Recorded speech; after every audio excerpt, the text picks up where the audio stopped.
บายดีนักเรียนทุกคนและมื้อนี้แม่นวันพุธที่15เดือน9 2021และอาจารย์จะนำพาเรียนวิชาคณิตศาสตร์ม .3 นักเรียนทั้งหมดเตรียมพร้อมหมดแล้วติกันเตรียมพร้อมแล้วอาจารย์จะเริ่มเลยและสำหรับชั่วโมงนี้เขาจะเรียนภาคที่1ต่อถึงเลขกำลังเสมอผลคนจือ5 ขัน 2และสมผลขัน 2บทที่1บอกถึงเลขกำลัง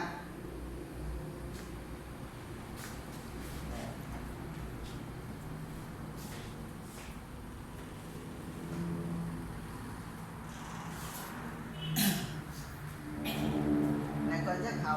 เลขกำลังนี้อาจารย์จะให้นักเรียนคิดส่วนคืนเกี่ยวกับบทเรียนที่เราเรียนมาอยู่ในม .2 ฮะบอกถึงสูตรคิดไรเลขกำลังคือสูตรที่1นี่เป็นสูตรตัวนี้เนาะ a ขึ้นกำลัง m คูณให้ a ขึ้นกำลัง n จะเท่ากับ a ขึ้นกำลัง m บวก n อันนี้เป็นสูตรคิดไรเลขกำลังสูตรที่1และสูตรที่2เป็นสูตรตัวนี้ a กำลัง m หารใน a ถึงกำลัง n จะเท่ากับ a ถึงกำลัง m ลบ n สำหรับ m หลายกว่า n วันนี้สูตรที่3สูตร a ถึงกำลัง m ถึงกำลัง n จะเท่ากับ a ถึงกำลัง m คูณ n สูตรต่อไป a ถึงกำลัง n คูณให้ b ถึงกำลัง n จะเท่ากับพามาร่วมกับเขาเท่ากับ a คูณให้ b ถึงกำลัง n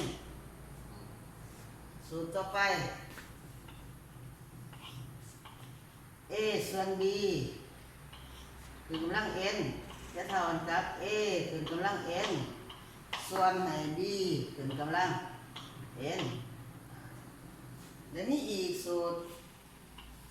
a ถึงกำลัง0จะเท่ากับ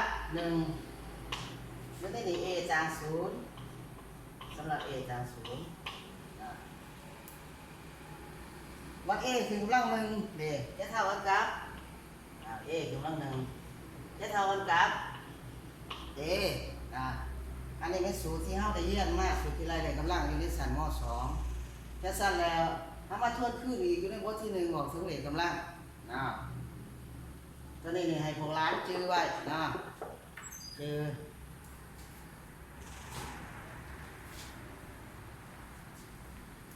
วันนี้เขาบทเรียนตอนที่1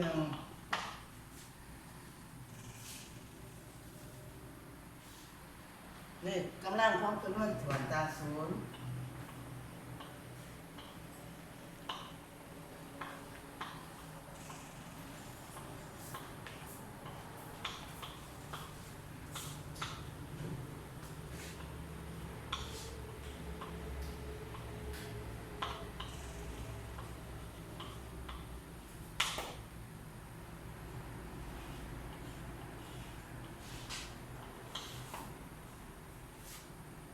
และสำหรับ a จาง0และ n เป็นจำนวนส่วนบวก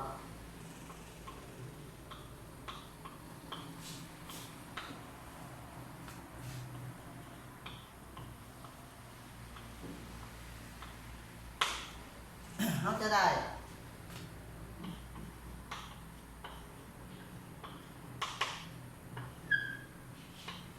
ถึงกำลัง n จะเท่ากับ a คูณ a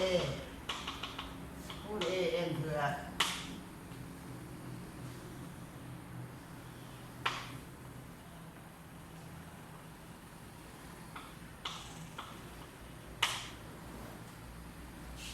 ตัวนี้มันเขียนเอาบ่จ้ะตัวนี้เขียนเอาตัวนี้เขียนเป็นบทเรียนเป็นพวกบทเรียนเนาะเขียนเสร็จปึ๊บและตัวอย่าง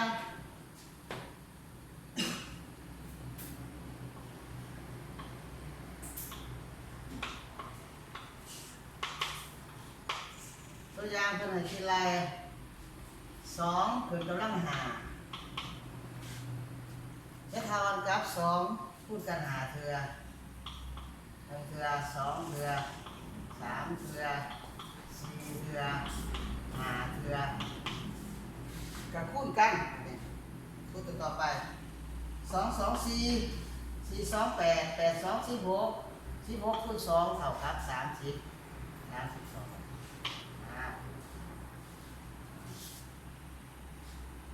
อันนี้เป็นสูตรที่หนึ่งวันนี้สูตรที่สอง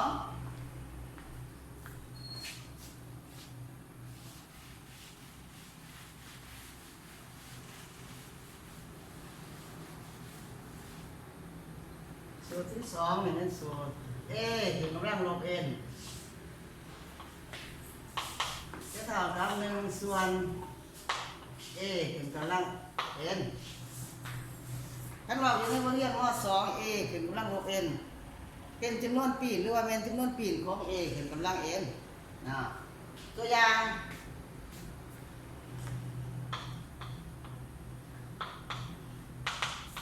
เขาอยากคิดอะไร2ถึงกำลังลบ42ถึงกำลังลบ4จะเท่ากับ1ส่วน2ถึงลบ4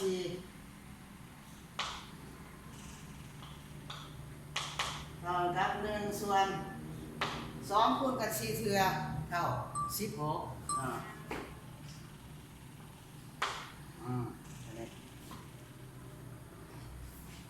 อันนี้มันอยู่ในปัญหาที่หนึ่งไง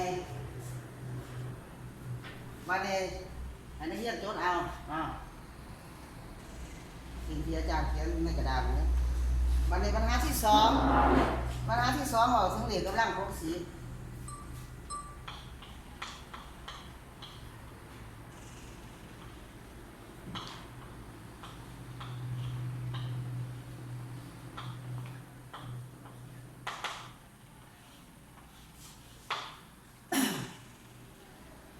ในกำลังของ10นี่สูตรที่หนึ่ง10ถึงกำลัง n 10ถึงกำลัง n จะเท่ากับ10คูณกัน n เทื่อ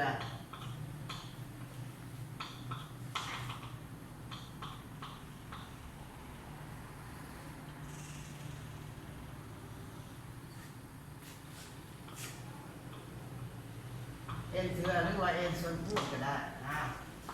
และเท่ากับ1 0 นี่จะมีอยู่ n ตัว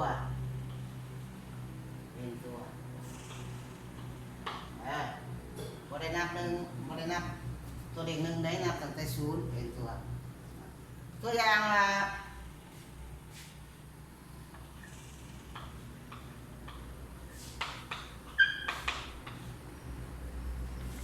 เขาให้กินอะไร10ถึงกำลัง3 10ถึงกำลัง3เนี่ยจะเท่ากับ10คูณกัน3เทื่อ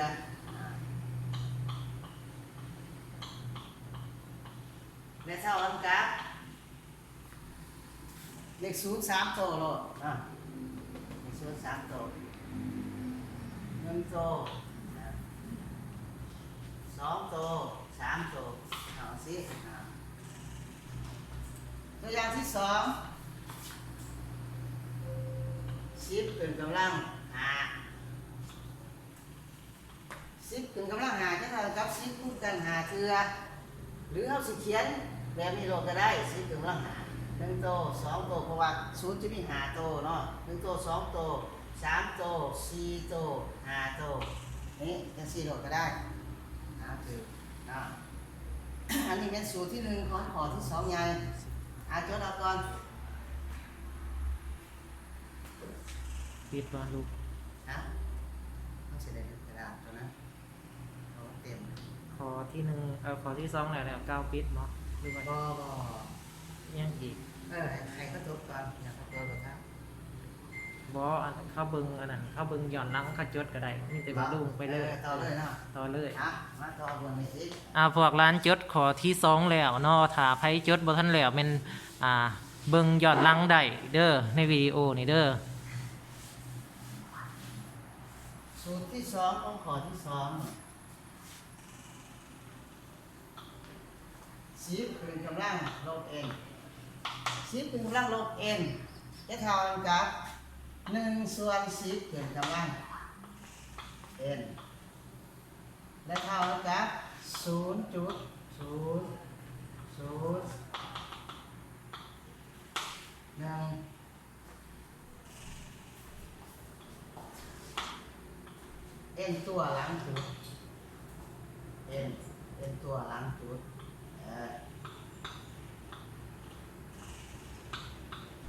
หักหลังจุดเห็นได้บางไม้พวกปีกา n ตัวหลังจุดตัวอย่าง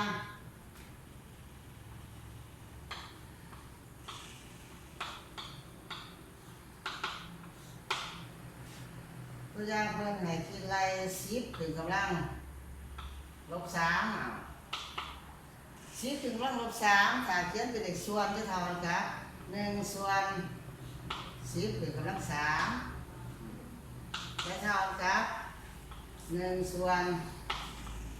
000และเท่ากับ0จุด n ตัวหลังจุดขึ้นกับกำลังหลังจุด3ตัวจังซี่นะตัวอย่างที่2 10ขึ้นกำลังลบ6 10ขึ้นกำลังลบ6จะเท่ากันกับเลขส่วนตัวนี้1ส่วน10ขึ้นกำลัง6และเท่ากันกับ1ส่วน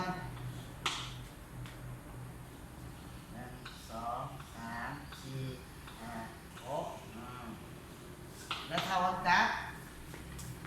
0จุดจะหลังจุดนี่มี6ตัวหลังจุด1ตัว2ตัว3ตัว4ตัว5ตัว6ตัวเท่าเลข1เลขสุดท้ายสิอันนั้นเป็นข้อที่2เลขกำลังของ10นักเรียนจดเอา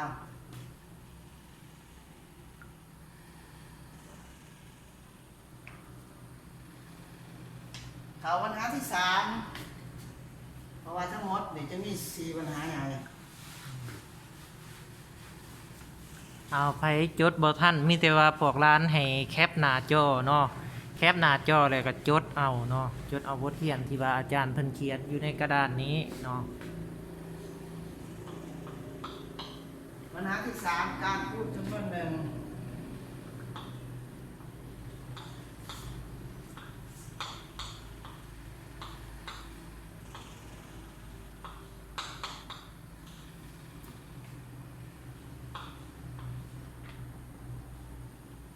กับเลขกำลังของ10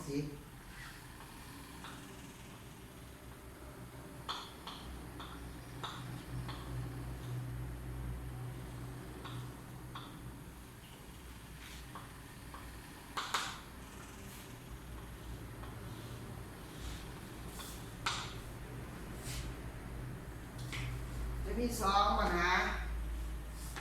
าที่1อยากคูด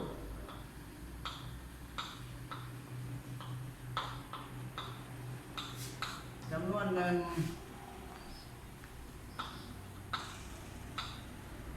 ครับ10ขึ้นกำลัง1 10ขึ้นกำลัง2 10ขึ้นกำลัง3 10ขึ้นกำลังต่อไปแมนย้ายจุดไปทางฝั่งขวา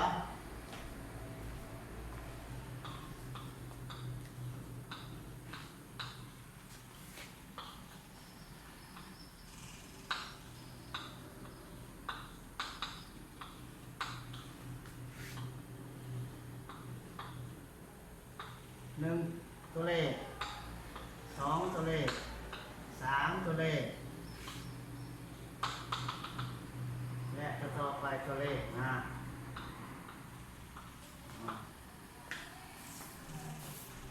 มาเบิ่งตัวอย่าง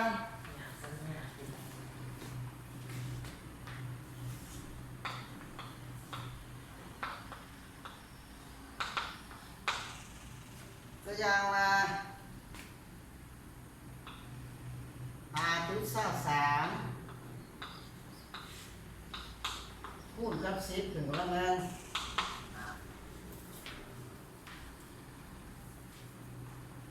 อยู่ในข้อที่1หน่อยเพิ่นบอกว่าอยากคูณจำนวนหนึ่งกับ10ขึ้นกำลังหนึ่ง10กำลัง2 10กำลัง3และ10ขึ้นกำลังต่อไปแม่ในเฮาอันใหญ่จุดไปทางเบื้องขวามือ1ตัวเลข2ตัวเลข3ตัวเลขและต่อไปตัวเลขนะแต่ว่าอยู่ในนี่10ถึงกำลังหนึ่งมันเฮาใหญ่จุดไปทางเบื้องขวา1ตัวเลขในจุดมันอยู่นี้นะใหญ่มากแล้วก็2แล้วก็จุด1ตัวเลขเลยนี่เหลือเลข3ตัวนี้เขียนเส้นนี้จะสิตัวอย่างที่2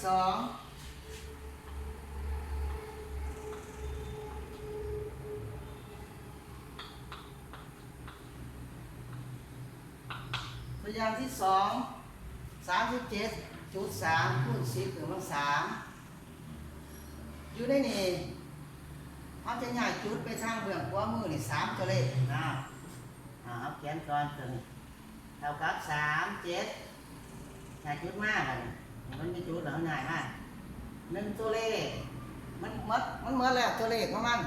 ถ้าก็ย้ายไปอีก1ตัวเลขเลยนี่2ตัวเลข3ตัวเลขคือเลข0ใส่มันครบ3ตัวเลขที่เฮาย้ายอันนั้นเป็นปัญหาที่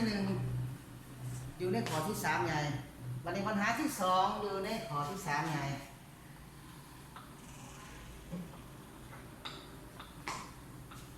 อยากพูดจำนวนหนึ่ง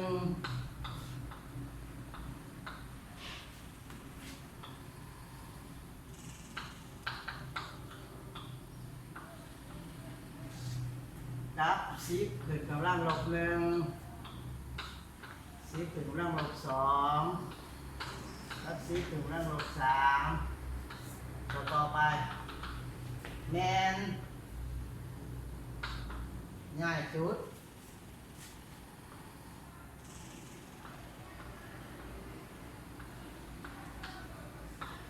ปลายทางซ้ายไปทางเบื้องซ้าย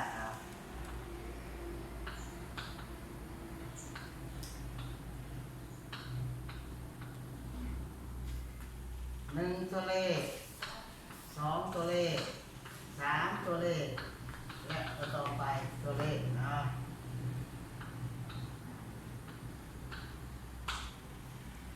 าเรียนมาเป็นตัวอย่างหน่อยตัวอย่าง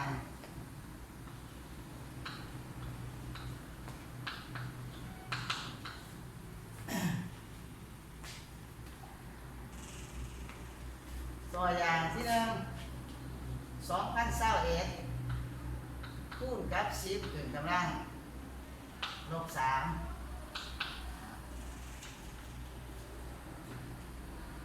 มาในรายเรียนจะเบิ่งว่า2021นี่มันบ่มีจุดนี่ถ้าสิเขียนเป็นจุดก็ได้นี่จุดหลักเลข1นี่0000นะก็ได้บ่เป็นหยังแต่ให้ต้องให้เข้าใจว่าถามเป็นจำนวนถ้วนมันจำนวนบ่มีจุดหรือว่าจุดมันจะอยู่หลังศูนย์เปิดเขาจะนับไปนี่ย้ายจุดไปทางภาคซ้ายมือ3ตัวเลข1ตัวเลข2ตัวเลข3ตัวเลขตัวนี้มันก็แม่นเท่ากับ2.021สิ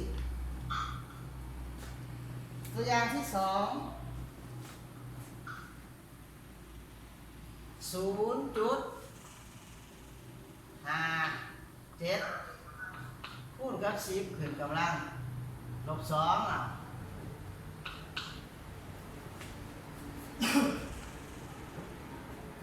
ถ้ามันเป็นกำลังลบแม้เขาจะใหญ่จุดไปทางภาคซ้ายมือตามตัวกำลังของมัน